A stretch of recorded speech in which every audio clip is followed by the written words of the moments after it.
Hi అండి, ఎంత బాగున్నారా అండి? ఈ నల్ల ఉలవలతోటి ఉలవచారు అమోఘంగా ఉంటుందండి.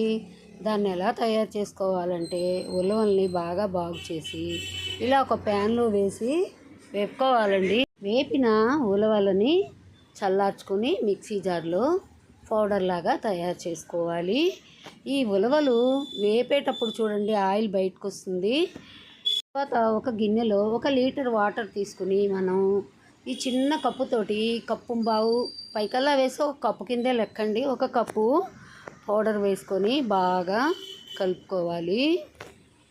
మీకు చాలదనిపిస్తే ఇంట్లో 4 ఉన్న వాళ్ళకి ఇది చక్కగా సరిపోతుందండి. నేను చెప్పే క్వాంటిటీ చాలదనిపిస్తే ఇంకొంచెం వేసుకోండి.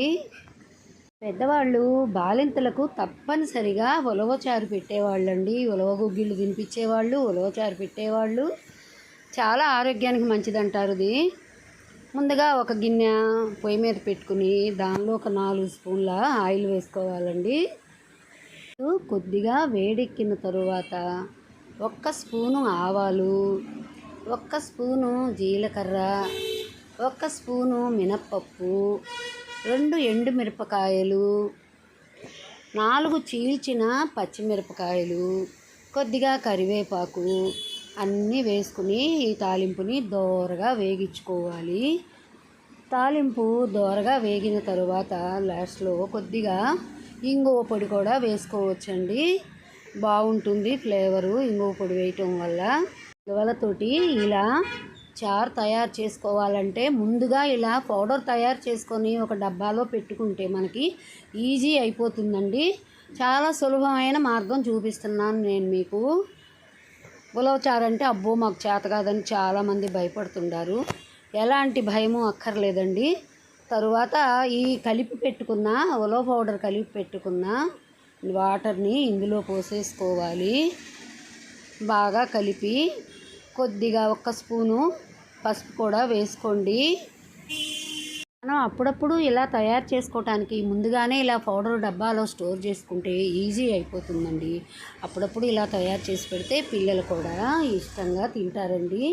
1 స్పూను పసుపు పొడి కూడా వేసుకోవచ్చు.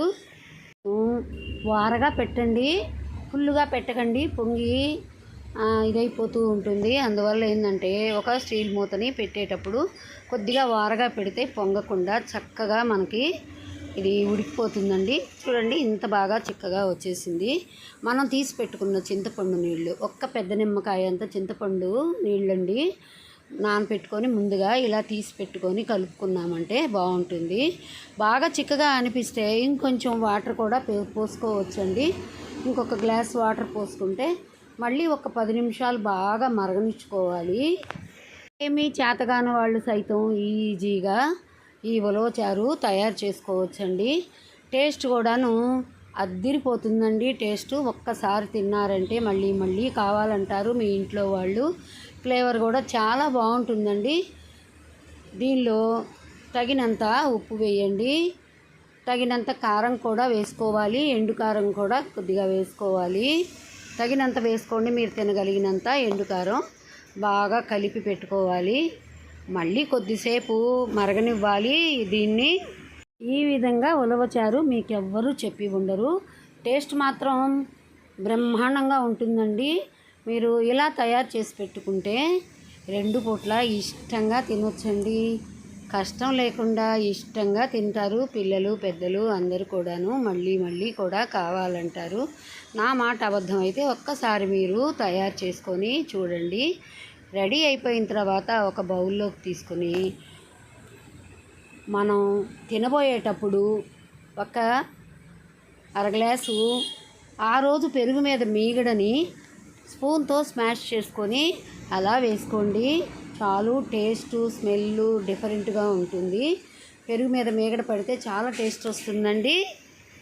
Thank you for watching.